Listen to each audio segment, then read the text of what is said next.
ये कहानी जुड़ी हुई है एक ऐसी पुरानी हवेली के साथ। इस कहानी को सुनकर आप लोगों के रोंगटे खड़े हो जाएंगे। प्रॉमिस करता हूँ इस वीडियो को अंत तक देखें, बहुत ही ज़्यादा मज़ा आएगा। इस कहानी में एक खतरनाक ट्विस्ट है जिसे सुनकर आप लोग ऊपर से नीचे तक कांप जाएंगे। नमस्कार दोस्तों, हॉरर हाई के आज के इस खतरनाक एपिसोड में आप लोगों का बहुत बहुत स्वागत है। आइए इस कहानी की शुरुआत करते हैं। कहानी सुनाने से पहले मैं आप लोगों से एक बात कहना चाहता हूँ। आप लोग बड़े यूट्यूबर्स को बहुत सपोर्ट करते हैं, उनकी वीडियोस देखते हैं। कोई भी यूट्यूबर एक दिन में बड़ा नहीं हो जाता। मैं अपनी पूरी कोशिश करता हूँ, आप लोग थोड़ा सपोर्ट करिए दोस्तों। आप लोग मेरे वीडियोस को थोड़ा प्यार दीजिए और मैं अपनी तरफ से पूरी कोशिश करूँगा कि आप लोगों को अच्छा से अच्छा कंटेंट दूँ। चलिए कहानी की शुरुआत करते हैं। ये कहानी है सन 2015 की। एक परिवार हुआ करता था। इस परिवार में पति पत्नी थे। पति का नाम सुरेश जी था और उनकी एक पत्नी थी। दोनों बहुत ही खुशहाल जिंदगी काट रहे थे। 2016 में सुरेश जी को पता चलता है कि उनकी पत्नी को कैंसर है। इनका एक बेटा भी था। बेटे की उम्र 15 साल की थी। बेटे का पढ़ाई में ज़्यादा मन नहीं लगता था। पिताजी से उसकी बनती नहीं थी। पिताजी यानी सुरेश जी। सुरेश जी एक अच्छी खासी गवर्नमेंट जॉब करते थे। दिल्ली जैसे बड़े शहर में रहा करते थे और यहाँ पर वह बिजली विभाग में काम करते थे। किसी तरह की कोई भी दिक्कत नहीं थी। केवल बाप बेटे का 36 का आंकड़ा था। 2016 में जब बेटे की माताजी के बारे में पता चला कि उनको कैंसर हो गया है तो सुरेश जी ने अपने सारे पैसे पानी की तरह खर्च किए। लेकिन हद तो तब हो गई जब 2019 में उनकी माताजी मतलब सुरेश जी की पत्नी की मृत्यु हो गई। उनकी पत्नी की मृत्यु के बाद इस परिवार में केवल 2 लोग बचे, सुरेश जी और उनका बेटा प्रीतम। अब जैसे तैसे जिंदगी कट रही थी।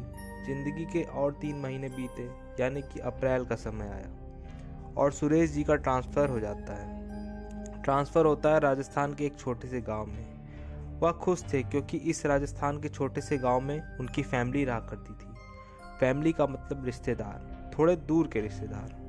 कमाल की बात तो यह थी कि वहाँ पर इनकी एक पुश्तैनी हवेली थी। सुरेश जी तो एक्साइट थे, लेकिन प्रीतम इससे दुखी था क्योंकि उसे दिल्ली जैसे शहर को छोड़कर गांव में जाना पड़ रहा है। उसका शौक था कि बड़े शहर में रहे। अब उसको गांव में जाना पड़ जा रहा था, इसलिए वो लड़का दुखी था क्योंकि वहाँ पर गांव पर सारी सुख सुविधाओं से उसे उस तरह से मिल ना पाती। कभी भी कोई मेहनत नहीं करता था। प्रीतम की इतनी बुरी आदत थी कि वह खाना खाकर पानी पीकर प्लेट भी नहीं हटाता था। गंदगी में रहना मानो प्रीतम को एक शौक सा लग गया था। बड़ा आलसी टाइप का उसका नेचर था। उसको कुछ करने का मन नहीं करता था। साफ सफाई बस पिताजी ही कर रहे थे।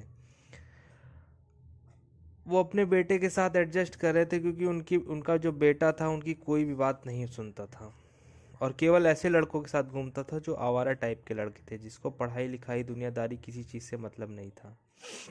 सुरेश जी ने सोचा अब तो हमारा ट्रांसफ़र हमारे गांव में हो गया है जहां हमारी पुश्तैनी हवेली भी है।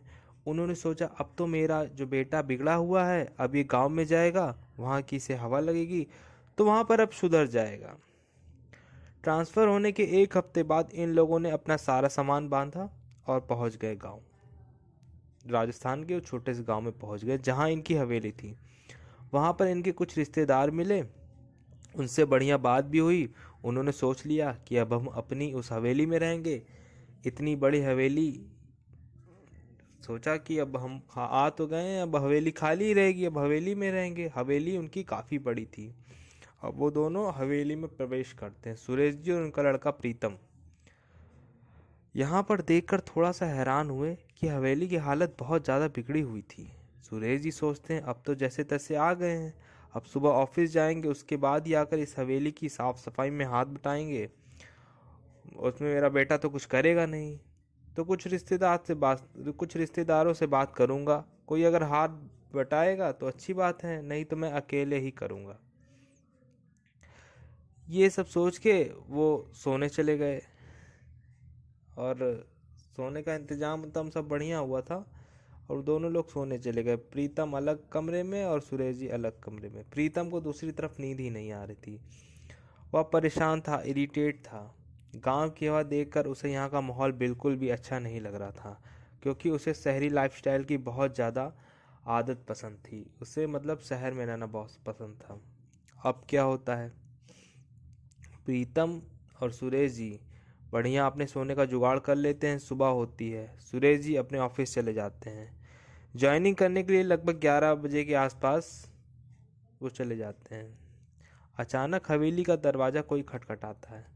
प्रीतम दरवाज़ा खोलता है और क्या पाता है कि सामने एक खूबसूरत सी लड़की खड़ी है। सामने एक खूबसूरत सी लड़की खड़ी है। इसका जो हुलिया था लड़की का, वो गांव की लड़की की तरह नहीं था। लड़की यही कोई 25 साल की रही होगी। बोलती है, मैं काम वाली हूँ, आपके घर की पिताजी ने भेजा है। तो प्रीतम सोचता है हो सकता है किसी को भेजा ही होगा पिताजी ने काम वाली को। प्रीतम उसे अंदर आने दे देता है। उस लड़की को बारे में सोचता है कि पिताजी ने भेजा होगा और वह लड़की साफ सफाई में लग जाती है। पूरे तरीके से सब कुछ साफ करती है। प्रीतम अपने कमरे में बैठकर बढ़िया मोबाइल चला रहा था। सब कुछ साफ सुथरा करके प्रीतम का खाना वाना बनाकर खाना भी बना देती है। उसका मतलब प्रीतम खाना भी खा लेता है। अब वो बढ़िया बर्तन साफ ऑफ करके अपने घर लौट जाती है। अब जब शाम को सुरेश जी अपनी हवेली में वापस लौटते हैं तो देखते हैं और अपने बेटे प्रीतम को देखकर बड़े हैरान हो जाते हैं। साथ ही साथ घर को भी देखकर कि अरे वाह, सारा काम किसने कर दिया। और घर बहुत अच्छे से साफ साफ लग रहा था। वह अपने बेटे से ज़्यादा बात नहीं करते थे। मैंने आप लोगों को जैसे पहले ही बताया था, क्योंकि वह बात करते थे तो दोनों की बहस हो जाती थी। उन्होंने सोचा कि चलो अच्छा है, मेरी मेहनत थोड़ी कम हुई, प्रीतम ने घर का पूरा काम कर ही दिया है। वो कुछ नहीं बोलते हैं और अपने काम में लग जाते हैं। फिर खाने का इंतजाम होता है, खाना वाना खाते हैं और दोनों अलग अलग अपने कमरे में जाकर सो जाते हैं। फिर अगला दिन निकलता है। फिर अगले दिन भी वह अपने ऑफिस जाते हैं, काम कंप्लीट करते हैं, घर लौटते हैं तो घर के जो बर्तन वगैरह थे वो बिल्कुल साफ रहते हैं। घर और अच्छे से साफ सुथरा मिलता है। वह सोचते हैं कि मतलब सुरेश जी जो हैं वो सोचते हैं चलो लड़का पढ़ लिख नहीं रहा है लेकिन कुछ काम तो कर रहा है, इतना ही काफ़ी है। सुरेश जी खुश हो रहे थे कि चलो बेटा घर का मेरा कुछ काम तो कर रहा है, बैठे बैठे सिर्फ मोबाइल नहीं चला रहा है। ऐसा करते करते 1 हफ्ते बीत गए। अब अचानक से ना प्रीतम अपने घर से बाहर निकलता है एक दिन। थोड़ा सोचा कि देखता हूँ गांव कैसा है, यहाँ का माहौल कैसे है, कुछ दोस्त मिलते हैं या नहीं। उसे कुछ अपने बराबर के लड़के मिलते हैं, उनसे उसकी बातचीत होती है प्रीतम की। अब वो लड़के बताते हैं प्रीतम से, भाई तुम उस हवेली में रह कैसे रहे हो? गांव में तो पूरी यह बात फैली हुई है कि तुम्हारी वो हवेली भूतिया है। तो प्रीतम बोलता है, तुम्हारी हिम्मत कैसे हुई ऐसे बोलने की? वो यार हमारी पुश्तैनी हवेली है और भूतिया है, इस बारे में हमको ही नहीं पता। कैसे कह रहे हो तुम लोग ये बात? घर हमारा है, हमको पता होगा अगर ऐसी कोई बात होगी तो। तुम कौन होते हो बताने वाले? प्रीतम इस बात को अपने पिताजी तक बताता है। लड़के लोग ऐसे गांव में बात कर रहे थे। पिताजी बोलते हैं, हाँ बेटा, वे सही बोल रहे थे। पहले के लोग हमेशा कहते थे कि हमारी हवेली से चीखने चिल्लाने की आवाज़ आती है, जबकि हमारी हवेली में तो न जाने कब से ताला लगा हुआ है, चाबी केवल हमारे ही पास है और यह हवेली भी हमारे ही नाम पर है। हम तो कभी आए ही नहीं और किसी और के आने का तो सवाल ही नहीं उठता। लेकिन वो लोग ऐसी अफवाह फैला क्यों रहे हैं, समझ में नहीं आता। पिताजी अपने बेटे से बात करना शुरू कर दिए थे, क्योंकि घर का पूरा काम वो करता था प्रीतम। एक दिन की बात है, बेटे ने सोचा बड़ी अच्छी काम वाली है, काम वाली से कुछ बातचीत करके देखते हैं। और बातचीत अच्छी बन गई। न जाने प्रीतम का मन काम वाली के ऊपर आ गया और प्रीतम मन ही मन उस लड़की से प्यार करने लगा। वह लड़की भी उसको पूरी तरह से रिस्पॉन्स देने लगी। दोनों के बीच में अच्छा खासा प्रेम संबंध बन गया। फिर ऐसा करते करते कुछ और समय बीता। फिर एक दिन की बात है, पिताजी ऑफिस तो जाते थे तो प्रीतम की छुट्टियां चल रही थी, साथ ही साथ इसका जो बातचीत है वो भी बढ़िया चल रही थी उस लड़की से, काम वाली से। बात में काम वाली भी बोल देती है, प्रीतम तुम्हारी हिम्मत कैसे हुई यहाँ पर रहने की? इस हवेली के बारे में तो बड़ी अजीब अजीब बात करते हैं सब लोग। तुम्हारी तो कई पुश्तें हैं इस हवेली में नहीं रहती हैं। यह हवेली वीरान थी, यहाँ पर भूतों का डेरा था। यह बात तो तुम लोगों ने बताई ही होगी, तुम्हारे पिताजी ने भी बताई होगी। फिर तुम लोग कैसे आ गए यहाँ पर, मुझे तो समझ में नहीं आ रहा है। प्रीतम सोचता है, यार बहुत सारे लोग यही बात बार बार कर रहे हैं और घर में कई बार किसी की मौजूदगी भी फील हो रही थी। तो आज मैं पिताजी से इस बारे में ज़रूर बात करूँगा। शाम का वक्त होता है, पिताजी घर पर आते हैं। शाम हो जाती है, पिताजी वापस घर पर लौटते हैं। अब तक शिफ्ट हुए 1 महीने हो चुके थे इस गांव में। अब तक वो लड़की प्रीतम की अच्छी खासी गर्लफ्रेंड बन चुकी थी। पिताजी खाने पर बैठे थे और बोलते हैं, बेटा तू तो खाना वाना भी बनाने लगा, क्योंकि काम वाली जो लड़की थी वह खाना बना के जाती थी। तो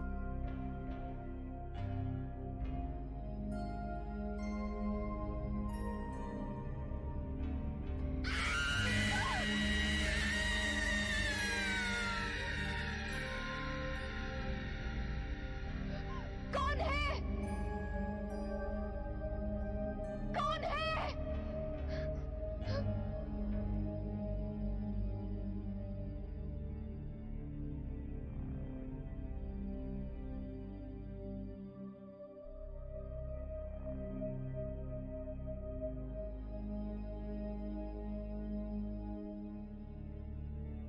प्रीतम बोलता है, पिताजी मैं इतना भी अच्छा नहीं हो गया हूँ और यह सारे काम मैं नहीं कर रहा हूँ। अपने यहाँ तो काम वाली आती है ना, आपने ही तो लगवाया था।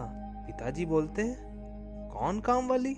मैंने कोई काम वाली नहीं लगवाई। प्रीतम एकदम जैसे यह बात सुनता है उसके होश उड़ जाता है। प्रीतम पिताजी को सारी बात बताता है। पापा, जिस दिन आप ज्वाइनिंग करने गए थे उसी दिन सुबह 1 बजे एक खूबसूरत सी लड़की आई और सारा काम किया। अब जो है वो पहली बार दोनों के बीच में बहुत सालों बाद अच्छे से बात हुई, प्रीतम और उसके पिताजी के बारे में। प्रीतम एक बात बता देता है, पिताजी को बताता है कि किस तरह से उस लड़की से प्यार करने लगा है और बताता है कि मैं तो आपसे उस लड़की से शादी के बारे में बात करने वाला था। पिताजी थोड़े हैरान होते हैं, सोचते हैं कि हमारे रिश्तेदारों में से किसी ने उसको भेजा होगा। रात का वक्त हो गया है, अब किसको फ़ोन करके क्या पूछें। एक काम करते हैं, कल ऑफिस से थोड़ा लेट चले जाएंगे, कल सुबह ही रुकेंगे और देखेंगे कौन सी काम वाली है और आती है कि नहीं आती है। अब दूसरे दिन सुबह होने पर वह अपने ऑफिस नहीं जाते हैं, सोचते हैं आज लेट से जाएंगे और इंतज़ार करने लगते हैं। 1:30 बज चुके थे। अब दोनों मिलकर बाप बेटे इंतज़ार कर रहे थे। प्रीतम अपने प्यार का इंतज़ार कर रहा था और सुरेश जी अपने बेटे की बहू का इंतज़ार कर रहे थे, लेकिन कोई आता ही नहीं। सुरेश जी टेंशन में आ जाते हैं और बोलते हैं, बेटा तू क्या बोल रहा था, मजाक कर रहा था मेरे साथ? बेटा बोलता है, पिताजी मैं इतना काम करूँगा तो करूँगा क्यों, और मैं इतना काम कर भी नहीं सकता अकेले। मैं तो हमेशा से आराम करता हूँ ना, मैं इतना काम क्यों करूँगा? आपने कभी देखा है मुझे इतना काम करते हुए? आप मेरी बात का विश्वास मानो, एक लड़की आती है और किसी और से पूछो, किसी और ने भी उस लड़की को देखा होगा, उस लड़की को आते हुए। मैं ऐसा मजाक नहीं करूँगा। पिताजी बोलते हैं, ठीक है। अब अपने वहाँ रिश्तेदारों के पास फ़ोन लगाते हैं। 2-4 रिश्तेदारों को फ़ोन लगाकर उस लड़की के बारे में पूछते हैं। सारे रिश्तेदार बोलते हैं कि हमने किसी को नहीं भेजा और सुरेश जी के दिमाग के परखच्चे उड़ जाते हैं। यह मैटर है क्या? मैं कल भी इंतज़ार करूंगा। वो सोचते हैं ये मैटर क्या है, अब मैं कल भी इंतज़ार करूंगा और कल भी ऑफिस लेट से जाऊंगा और देखूंगा यह बात है क्या, क्योंकि आज के टाइम ऑफिस चले गए थे, आज के दिन वो ऑफिस चले गए थे देर से, क्योंकि आज कोई काम वाली आई नहीं थी। अब जब शाम को सुरेश जी घर लौटते हैं तो क्या पाते हैं कि घर पर कोई काम नहीं हुआ है, घर पर झाड़ू नहीं लगी है, बर्तन भी साफ नहीं हुए हैं, मतलब कोई काम वाली आई ही नहीं। सुरेश जी समझ जाते हैं कि कुछ ना कुछ तो गड़बड़ है, मामला थोड़ा गंभीर है, कल छुट्टी लेना पड़ेगा। तो वो अपने सीनियर से कहते हैं कि सर मैं कल नहीं आ पाऊँगा दूसरे दिन, और वह सुबह से फिर से इंतज़ार करते हैं, लेकिन कोई काम वाली दूसरे दिन भी नहीं आती है। यहाँ पर मन ही मन में सुरेश जी को लगता है कि मेरा बेटा 1 नंबर का निकम्मा है या मेरे साथ पक्का मजाक कर रहा है, करता सारा काम खुद ही होगा, लेकिन मुझे बेवकूफ़ बना रहा है। तो सोचते हैं कि कितने दिन छुट्टी मारूंगा, आज जाता हूँ ऑफिस। और जब सुरेश जी अपने ऑफिस जाते हैं तो वापस आते हैं, देखते हैं फिर सब कुछ हुआ है। सारे बर्तन साफ सुथरे हुए हैं, घर में झाड़ू पोछा लगा हुआ है, खाना बना हुआ है। प्रीतम से पूछते हैं यह सब तुमने किया? तो प्रीतम बोलता है नहीं पापा, काम वाली आई थी आज फिर, और उस काम वाली ने मुझसे बोला कि तुमने पिताजी को इतनी जल्दी क्यों बता दिया मेरे बारे में। मुझे लगा हमारी शादी के बारे में तुम अभी कुछ टाइम बाद बताओगे, लेकिन तुमने तो डायरेक्टली बोल दिया। यह तुमने गलत किया। अब मैं तुमसे बहुत नाराज़ हो गई हूँ। अब मैं आज के बाद तुम्हारे पास कभी नहीं आऊँगी। और ऐसा बोलकर वह चली जाती है। ये बात प्रीतम अपने पिताजी से बताता है, मतलब सुरेश जी से। प्रीतम भी बड़ा टेंशन में था, उसके पापा भी बड़े टेंशन में थे। दोनों बहुत ज़्यादा समझ में नहीं आ रहा था कि ये बात क्या है, ये हो क्या रहा है। उनकी हवेली के बगल में कुछ लोगों का घर था। उसमें एक घर एक बुजुर्ग का था, वो अकेले रहते थे। पिताजी उसी बुजुर्ग के पास जाकर उनको सारी बात बताते हैं। बुजुर्ग आदमी यह सारी बात सुनकर एक ऐसी बात बताते हैं जिसे सुनकर उनके रोंगटे खड़े हो जाते हैं। क्या थी वो बात, मैं आप लोगों को बताता हूँ। दरअसल वह बुजुर्ग आदमी ने बताया, तकरीबन आज से 20 साल पहले की बात है, सन 1999 के आसपास। कहीं दूर गांव से 2-3 लोगों का परिवार आया पिताजी हुआ काफी था, खुश थे। जो शायद बंजारे थे। प्रीतम बोलता है, जिनके पास घर नहीं था। खाना मैं नहीं बनाता घर की हूँ। तलाश कर पिताजी रहे के थे। सुनकर होश उड़ जाते हैं। उस रात को बहुत भीषण बोलते बारिश हैं, हो बेटा रही थी। तू खाना नहीं बनाता है तो खाना उन लोगों खाना को बनाता कुछ कौन समझ है? में नहीं आया तो तू नहीं उन बनाता है लोगों तो ने खाना आपकी बनाता हवेली कौन का है? एक शेड देखा। देख रिश्तेदार के घर से तो और शुरू सोचा कि आज की शुरू रात के यहीं 3-4 दिन ही बिताएंगे। तक खाना आया था। पता है मुझे। उसके और बाद मुझे पूरी लगा रात तू ही वहीं खाना पर बना कर बिताने दे लगे। रहा है, और वहीं दिन पर में बनाता है पास और की खुद कुछ भी खा लेता है। 2-4 और मस्तीखोरों का मेरे यहीं आने पर से पहले अड्डा बना लेता बना है, हुआ था। बर्तन भी साफ कर यहाँ पर देता है, क्योंकि झाड़ू कोई पोछा रहता कर तो देता था है, नहीं, सब कुछ कर तो वो देता लोग है। यहाँ पर आते थे, नशा तू तो पानी पूरा करते थे काम वाला और अपने काम गाँव कर रहा लौट है। जाते थे। उस रात बारिश थी, लेकिन बारिश के कारण यहाँ पर जब वो लोग आए तो देखे कि यहाँ पर कुछ लोग बैठे हुए हैं, आराम कर रहे हैं। मतलब वो जो मस्तीखोर लोग जब आए देखने, बारिश के दिन भी वहाँ पर आ ही गए वो, तो काफ़ी ज़्यादा गुस्से में आ गए कि हम लोग यहाँ पर बैठते थे, यहाँ ये कौन है। वो मस्तीखोर जो वो दुष्ट लोग थे वो दिखने में हट्टे कट्टे थे, और कमज़ोर लोगों को मारना शुरू कर दिया उन लोगों ने, बंजारे लोगों को। और उन बंजारों के परिवार में पति पत्नी और उनकी बेटी थी 25-26 साल की। उन लोगों ने इतना पीटा कि उस लड़की के माँ बाप को मार डाला। शायद वो पहले से ही नशे में थे। वह लड़की बची और उन लोगों ने उस लड़की के साथ गलत काम किया और उसे उसी हालत में छोड़कर वहाँ से भाग गए। जब सुबह हुई, बारिश थमी, गांव के लोग जब अपने घर से बाहर निकले तो 6 बजे के आसपास लड़की के ऊपर नज़र पड़ी लोगों की, तो लोगों के पैरों तले ज़मीन निकल गई। ये क्या हुआ लड़की को? लड़की के पास पहुँचे और सारी बात लड़की ने उन लोगों को बताई, और लड़की की आखिरी सांस चल रही थी। सारी बात बताकर लड़की ने अपना दम तोड़ दिया। इसके बाद से बुजुर्ग आदमी बोलते हैं कि तुम्हारी हवेली से चीखने चिल्लाने और रोने की आवाज़ सुनाई देती है। अब जिन लोगों को यह कांड पता था उन लोगों ने यह मान लिया कि कोई नहीं, उसी बंजारों में से उस लड़की की आवाज़ आती है और उसके परिवार वालों की आवाज़ आती है, जो शायद तुम्हारी हवेली के अंदर ही बसे हैं। लोगों ने इसीलिए तुम्हारी हवेली से दूरी बना ली, और बहुत सारे लोगों को हिस्ट्री पता थी और बहुत सारे लोगों को नहीं पता थी। अब जिन लोगों को यह बात पता थी वह तो जानते थे कि क्या बात है, और जिन लोगों को यह बात नहीं पता थी वह उसे नॉर्मल भूतिया हवेली कहने लगे। और फिर 20 साल बीत गए और 20 साल बाद तुम दोनों बाप बेटे यहाँ पर आए हो।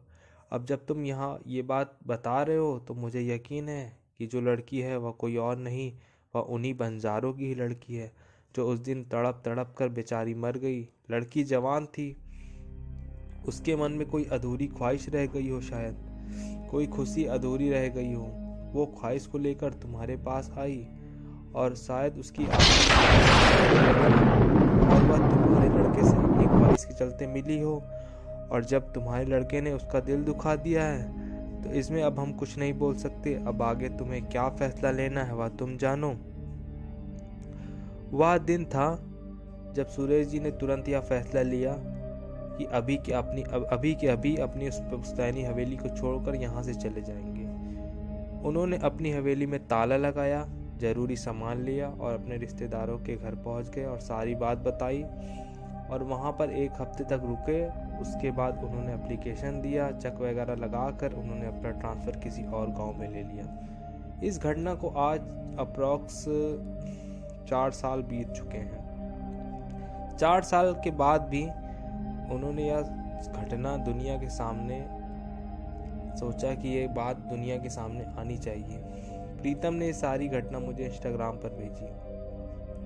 आज भी जब सुरेश जी को और प्रीतम को इस घटना की याद आती है, उनके रोंगटे खड़े हो जाते हैं। आज भी उस घटना को कभी भुला नहीं पाए, लेकिन दोनों बाप बेटे के बीच रिलेशन अच्छा बन गया है और अपनी लाइफ में कुछ करने के लिए आगे बढ़ने की कोशिश कर रहे हैं। प्रीतम भी अब सुधर गया है, अब वो ऐसे कोई गलत काम नहीं करता और अपने पिताजी का साथ देता है। कौन थी वो लड़की? उसकी आत्मा आज भी उस हवेली में है दोस्तों। इसका मतलब होता है आत्मा आज भी जिंदा रहती है, आत्मा हमेशा जिंदा रहती है। वो एक अच्छी आत्मा थी, इसीलिए उस लड़की ने प्रीतम को कोई नुकसान नहीं पहुंचाया। अच्छे लोग जो होते हैं, जिनकी मृत्यु होती है, वो मरने के बाद भी अच्छी आत्मा बनते हैं, और जो हमारे साथ रहते हैं समाज में, जो बुरे लोग होते हैं, मरने के बाद भी उनकी आत्मा बुरी होती है। वही आगे जाके प्रेत बनते हैं और लोगों को पसंद करते हैं। आप मानो या ना मानो, किसी की डेथ होने के बाद आत्मा उस जगह पर रह जाती है। ये कहानी जो सत्य घटना पर आधारित थी, मुझे कमेंट करके ज़रूर बताएं कि ये कहानी आप लोगों को कैसी लगी। और दोस्तों प्लीज़ मेरे चैनल को सब्सक्राइब करिए, मेरे वीडियो को लाइक करिए और शेयर ज़्यादा से ज़्यादा करिए। मैं इसी तरह की नई नई कहानियाँ जो सच्ची घटनाओं पर आधारित है आप लोगों के लिए लाता रहूँगा। चलिए मिलते हैं एक नई कहानी के लिए, तब तक के लिए शुभ रात्रि।